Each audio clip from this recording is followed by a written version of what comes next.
Welcome back, friends and family. Now, this is part 2 of the listening paper. Let's remember some basic questions. How many questions are there? There are 10 questions. Okay, you can see there are 10 questions here. How many texts or audios do we listen to?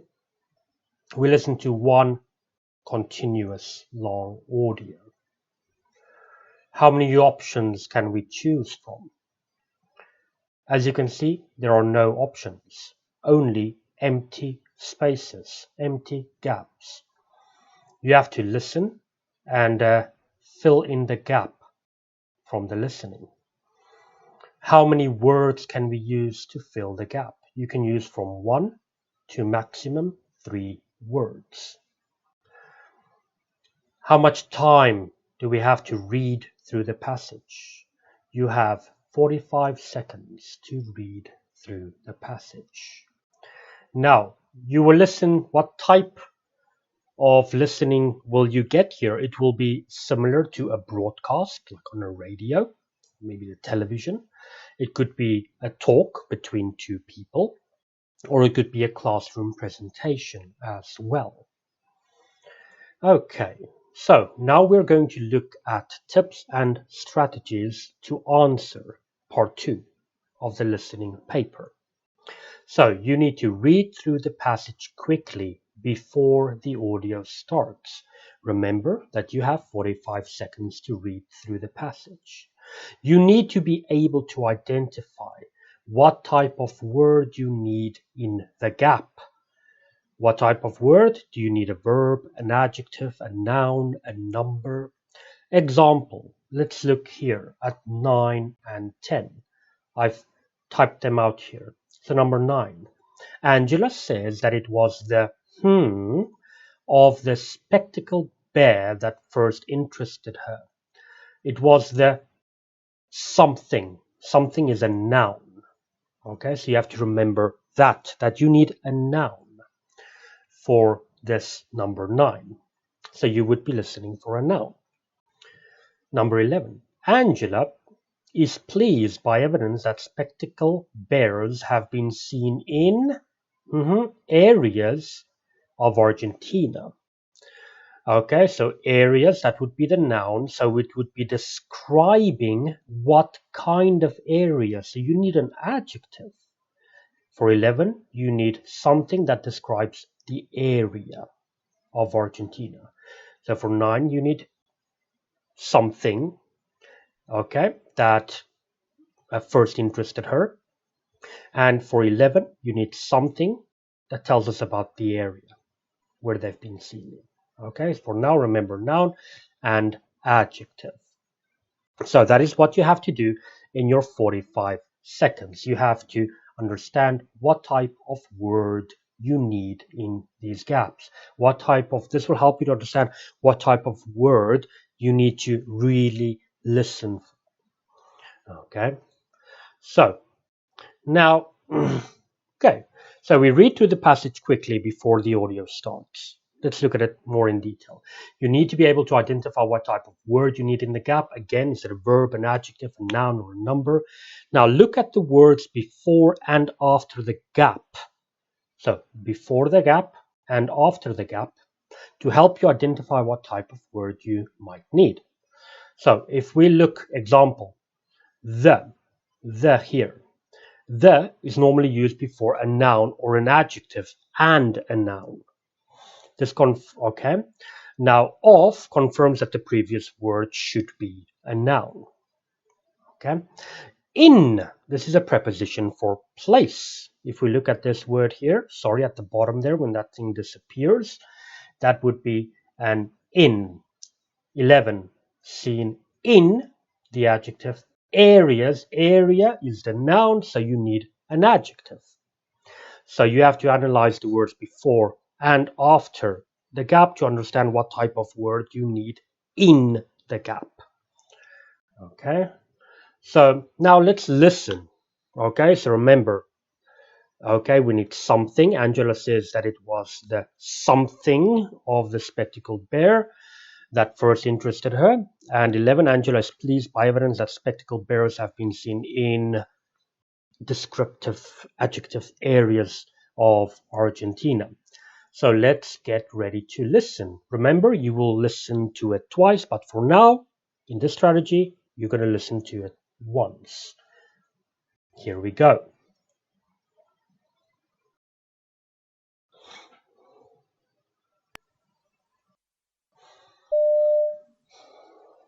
Thanks for inviting me tonight. As you know, my main interest is in conservation, and I'm lucky enough to work with lots of different organisations looking after animals both in captivity and in the wild. I'd been fascinated by all kinds of bears for a long time before I started working in this field, but it was the spectacled bear that really attracted me. Some people find it appealing because of its size and shape, and it's less well known than other types of bear. But for me, I thought it was such a great name. It comes from the patches of yellowish fur around the bear's eyes, which grow in a sort of circle shape like glasses. Although these golden markings vary greatly from one bear to another and may not be limited to the eyes, they can extend as far as the bear's cheeks or even chest. I'd like to explain what we know about this bear and why I find it so fascinating. It's the only survivor of a type of bear that once ranged across America during the last ice age. We thought that it was only found in certain places in Venezuela and Chile, but I was thrilled to read some reports that suggested it might also be living in northern parts of Argentina and eastern Panama.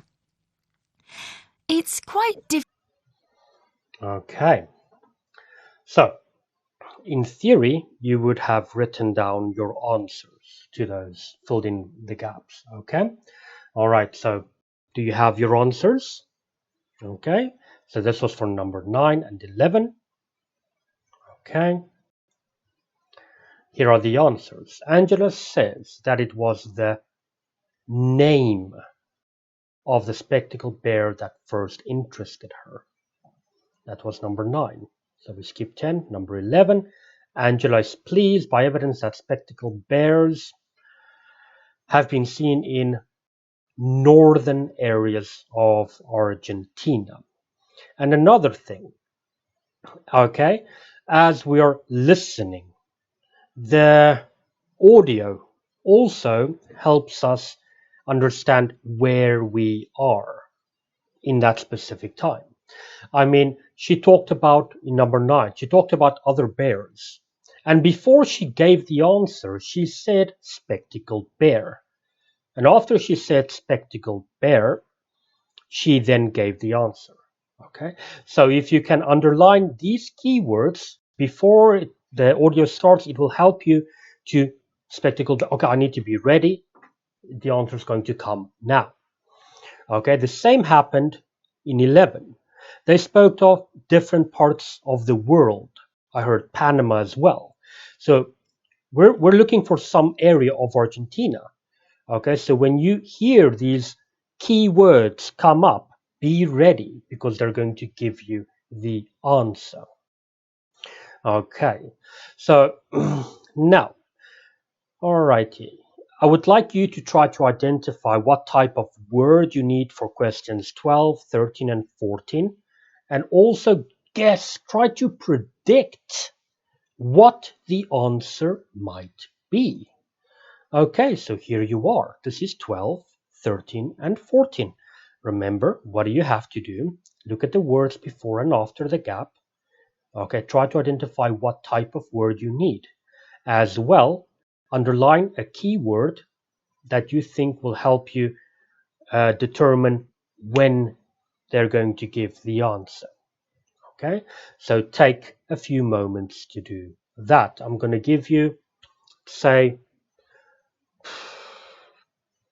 take 15 seconds. 15 seconds.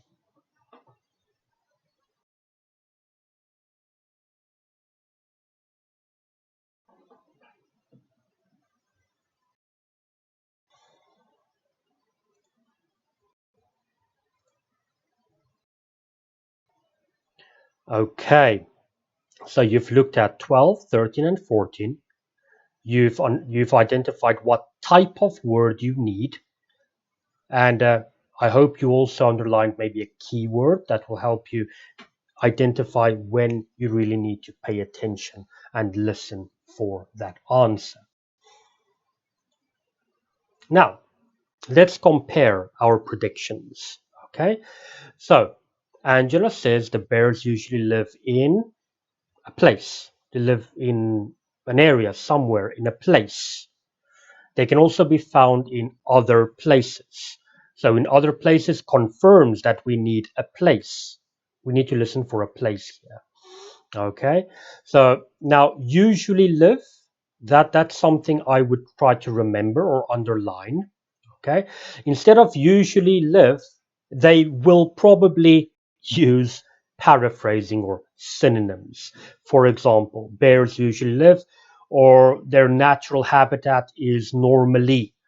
Instead of say they usually live, they will say their natural habitat is normally, for example. Okay, now, number 13, spectacled bears behave differently from other types of bears during time period, which Angela finds surprising. Okay, so time and period, we need to listen for a time or period to help us identify when we need to listen. I will try to listen for a tone of surprise in her voice. And I found that it will be a higher pitched tones. You will hear that in her behavior, how she speaks. Okay, and what can we underline here in addition to that? They behave different. Okay, so when she starts talking and comparing other bears, then I whoa, you always have to listen, but really pay attention when she starts talking about other bears and how they behave. And we need to find out when, time period. 14. Angela is upset that are the biggest danger to spectacled bears. So 14. Angela is upset first. I imagine her intonation will be a little bit upset, like a little bit sad, maybe. Yeah. So be ready to listen for that. And then the keyword, the biggest danger, danger, synonym, danger, threat. Threat is a synonym for that. Okay. So now my prediction is people, humans more specifically, because really, what else could it possibly be? I might be wrong, but I'm going to listen for something, and my prediction there is humans. Okay, so now we're going to listen, and you're going to try to answer that. Okay, so hold on a second, please. Get ready to listen. Here we go.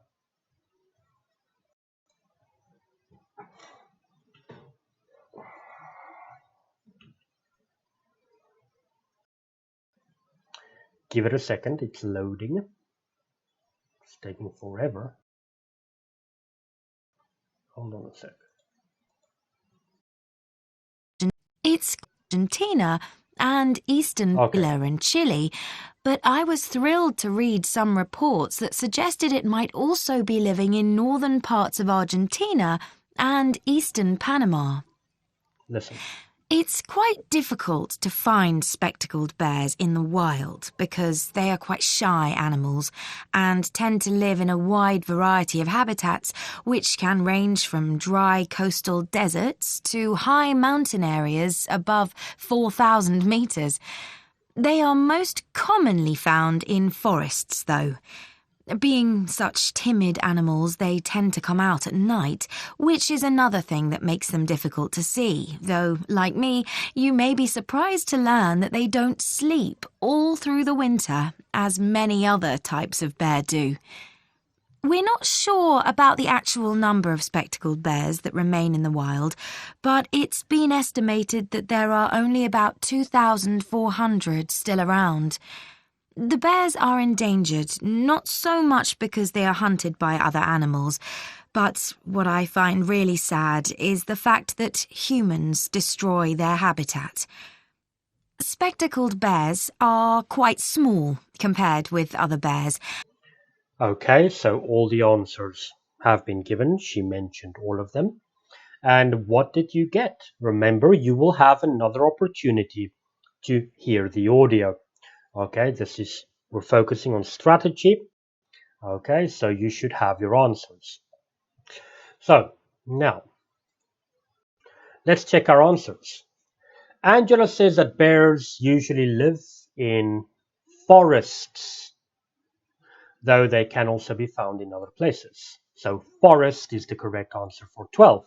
And as we predicted, instead of saying bears usually live in forests, they said their natural habitat and they're usually found in, or they're normally found in. She doesn't explicitly use the exact same words as in the question. They love to use synonyms and paraphrase. Okay. Now, but because we predicted this, it should be easier. It should have been easier for you to catch that answer. 13. Spectacled bears behave differently from other types of bears during winter, which Angela finds surprising. So, in addition to the keyword that helped us be ready for that, you could also hear in her tone of voice how she sounded surprised. She was surprised. Okay. And then 14, which is the easiest one, Angela is upset. You could hear her tone, which I find rather sad or upset. Her tone lowered because she was upset. Okay, we were waiting for something. She used endangered, which was a keyword, and then she gave us the answer humans, which we actually predicted as that. Okay, so now you would do this in this part 2 of the listening paper. Let's review. You have 45 seconds to listen to, or to read the passage. 45 seconds to read the passage. Remember to identify keywords that will help you be ready to pay attention when you have to listen, and identify what type of word you need to fill in the gap before and after the gap. Make your predictions like in 14. My prediction, and I've not heard this audio before, my natural prediction was humans. Make those predictions if you want. They will help you to be ready for that listening part or to get that answer. Okay, so now that is part 2. That's the end of part 2. The next video, we're going to look at tips and strategies for part 3 of the listening paper. Okay, so have a good one and see you soon.